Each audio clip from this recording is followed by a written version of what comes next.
All right, here we are back at it again today. I got a sunny day, another breezy day as usual. Got the 8208 XBR loads with the 35 grain burgers. Try this out. A little bit of an update here. So scope's different, right? This is the Vortex Diamondback. Pulled this off the 243. That 20 power 6 to 20 by 50 Simmons. I don't know. It's an old beater. That thing, it's not holding zero. Sorry, I don't know what the heck's wrong with it. But it's all over the place. So I just opted to remove it. Okay, that's the nice thing about running one of these rails on your gun. You can swap. It took me like 2 minutes to swap this scope out, and I'm pretty sure it's going to be pretty close. But anyways, I got a new scope. Looking forward to these loads today. The other thing I'm noticing, number one thing that I'm noticing right now is these may or may not be my wife's sunglasses. Okay, so that's out of the weeds. The other thing is this stock, right? I've ordered a raised cheek rest or comb for this guy. Normally, I want to be welded right to the stock. If I do this, I'm looking right at the bottom of the mounts, right? So, and you can see in the last video, because I'm filming myself shooting now, I'm kind of up high here like this. It's not steady. So for me, anyways, that's a big deal. I need to have a solid cheek weld, and I don't know, I don't film enough with G when I'm working with her. But that's one thing that I'm constantly preaching to her is keep her head on the gun and get a good cheek weld, right? But a couple things there.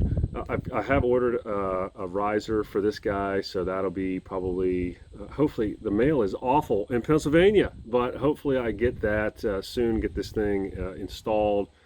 I've got some other plans for this stock since I've decided I'm going to run this thing this winter.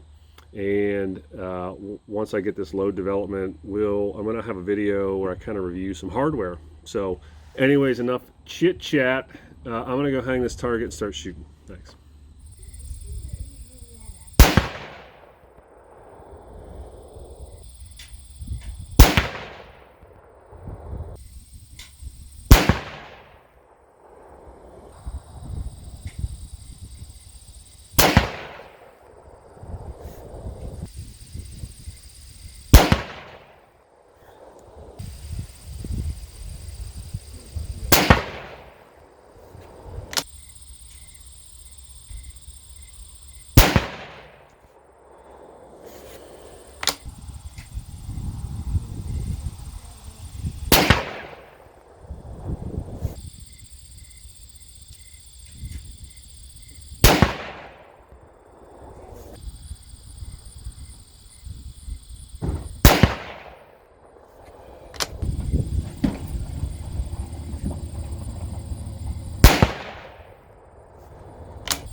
All right, guys. So here's the 8208 XBR cards.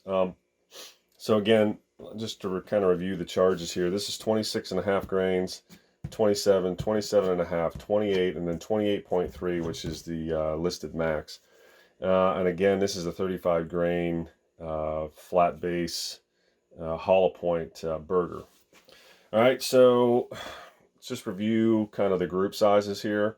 I got a 0.19, 0.47, a 0.95, 0.37, and a 0.49. Really, I mean, that's a yanked shot right there. Pretty much everything, with the exception of this, is under or right at about a half-inch group.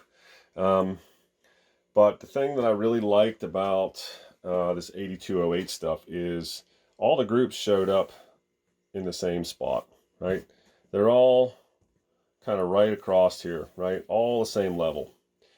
You know, not the vertical stringing, there's a little bit of stringing going on here, but the first thing I kind of noticed was everybody's at the same level, right?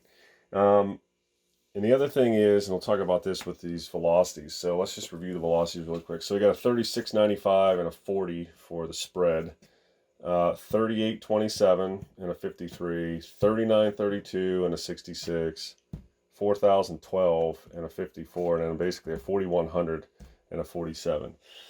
These extreme spreads are not great, okay? 40 being the lowest. But they're all kind of hanging around, right? Kind of see our spread goes up and comes down. It's not like the 48.95 where there was a 33, then it was a 98, then it was a 45, then it was an 80 something, right? So everybody's kind of hanging out. It's just a little bit more consistent with the 8208. So I kind of like that about this powder. I think what I'm going to do now is, well, I'm going to move on to seeding depth tests, okay? Because I'm running out of time. Seasons are starting to open up here in the north, and I'll keep working on this, but I need something to get out the door here with. So I think what I'm going to do is I'm going to choose this group right here, this card. So I'm going to go with the 8208 XBR powder. I'm going to go with the 27 grains, right? Because if you look at the kinetic energy chart, and I'll put that up. Let me get to it here. Now, last year I ran a 68 grain boat tail hollow point at about 2,900 feet per second out of that AR-15, which was great. Great load on Fox. My only gripe with it is not the most accurate load.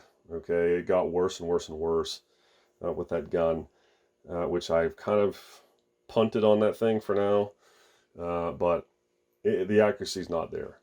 And the other struggle I had with that gun is it didn't hit. I didn't get a chance really to try the 68 grain out on a coyote, so I really can't speak to that.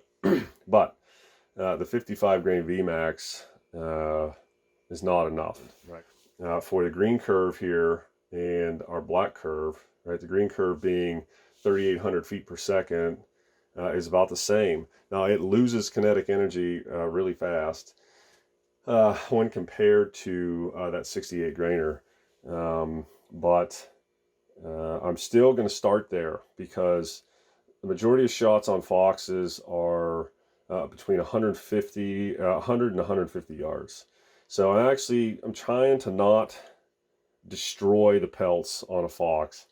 So I'm going to start at 3,800 and see how it goes. If I've got to bump that up, you know, so be it. But I'm going to have to collect some data and learn. All right. The other thing kind of worth noting with this load is I put a dope chart up here. Same thing, comparing the 223 with the 204. And, you know, this thing is not even close. I mean, they're not even close in terms of this. At 250 yards, this thing isn't even dropping 1.5 inches. So it's extremely flat. So this is where I'm trading in kind of my ability for follow-up shots where maybe the AR-15 kind of excelled for the accuracy of the first shot, right? So I might not need a follow-up shot if I can put it where I want it, right, with the first one. And so that's what I'm going to be testing this year. I'm going to be trying this 204 out. So we'll see how that goes. All right, well, that's that. We'll do some seeding depth of these guys and see if we can get a couple, you know, winners in there, a couple good groups. So stay tuned and thanks for watching.